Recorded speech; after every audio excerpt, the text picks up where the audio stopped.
Pada dini hari tanggal 9 November, Filipina menghadapi salah satu bencana alam. Paling dahsyat dalam satu dekade terakhir, ketika super topan UN yang secara internasional dikenal sebagai Fung Wong mendarat di pesisir timur negara tersebut.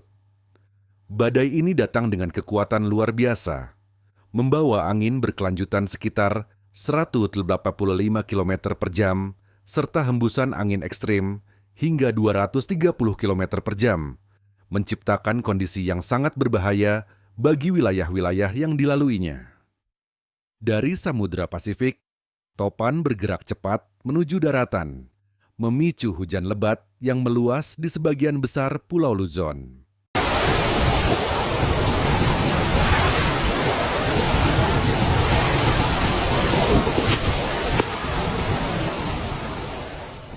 Mata topan pertama kali melintasi Provinsi Aurora, sebelum kemudian menyapu wilayah Catanduanes, Camarines Sur, dan sejumlah daerah lain di kawasan Luzon Tengah. Curah hujan yang sangat tinggi menyebabkan banjir meluas, sementara tekanan angin yang ekstrim menghancurkan bangunan, jaringan listrik, dan fasilitas umum. Badan Cuaca Filipina segera menetapkan status peringatan tertinggi di banyak provinsi, memperingatkan masyarakat akan ancaman angin yang mengancam nyawa, banjir bandang mendadak, serta gelombang badai yang mampu menenggelamkan komunitas pesisir dalam waktu singkat.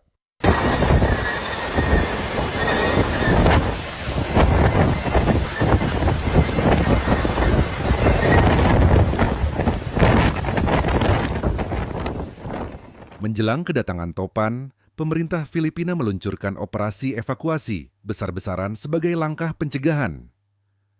Lebih dari 900.000 warga diperintahkan meninggalkan rumah mereka dan mengungsi ke sekolah, gedung olahraga, dan gereja yang telah disiapkan sebagai pusat evakuasi darurat. Unit militer dan tim tanggap bencana dikerahkan ke wilayah rawan untuk bersiaga melakukan penyelamatan segera setelah kondisi memungkinkan. Langkah ini diambil untuk meminimalkan korban jiwa di tengah ancaman badai yang sangat kuat. Dampak terhadap sistem transportasi terjadi secara luas.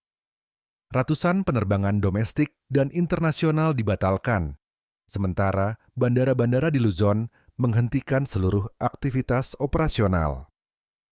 Transportasi umum lumpuh total, dan banyak jalan raya utama terputus akibat banjir awal serta pohon-pohon tumbang. Sejumlah kota pedesaan terisolasi, bahkan sebelum puncak badai tiba, membuat akses bantuan menjadi sangat terbatas sejak awal.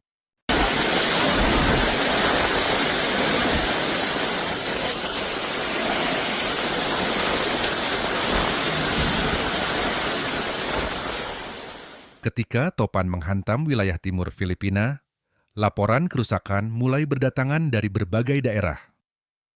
Angin kencang merobek atap rumah, mencabut pepohonan hingga ke akar, dan merobohkan tiang serta jaringan listrik, menyebabkan pemadaman luas.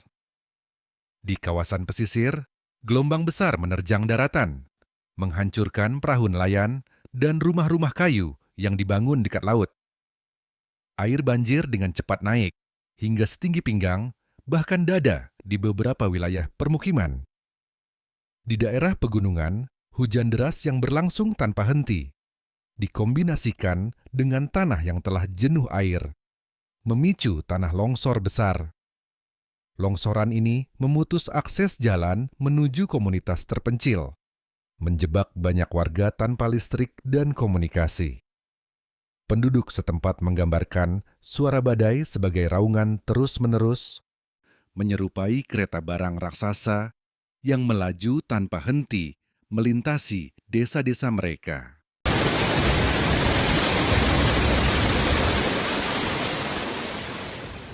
Di seluruh Luzon, tengah dan utara, jutaan penduduk kehilangan aliran listrik.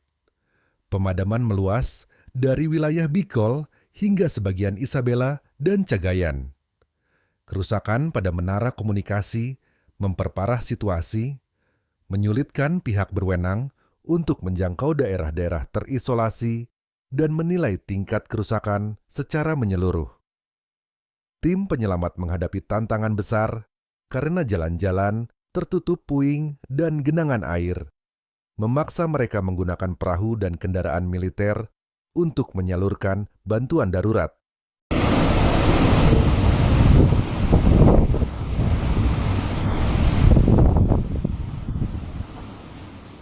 Situasi kemanusiaan menjadi semakin kompleks karena Filipina masih dalam tahap pemulihan dari topan Kalmegi yang melanda hanya beberapa minggu sebelumnya dan menewaskan lebih dari 200 orang. Banyak komunitas belum sempat membangun kembali rumah mereka ketika topan UN tiba, memperparah penderitaan ribuan keluarga. Organisasi bantuan menyampaikan kekhawatiran bahwa pusat-pusat evakuasi dapat menjadi terlalu padat, meningkatkan risiko penyakit, sementara di wilayah dataran rendah muncul ancaman kekurangan air minum bersih dan pencemaran sumber air.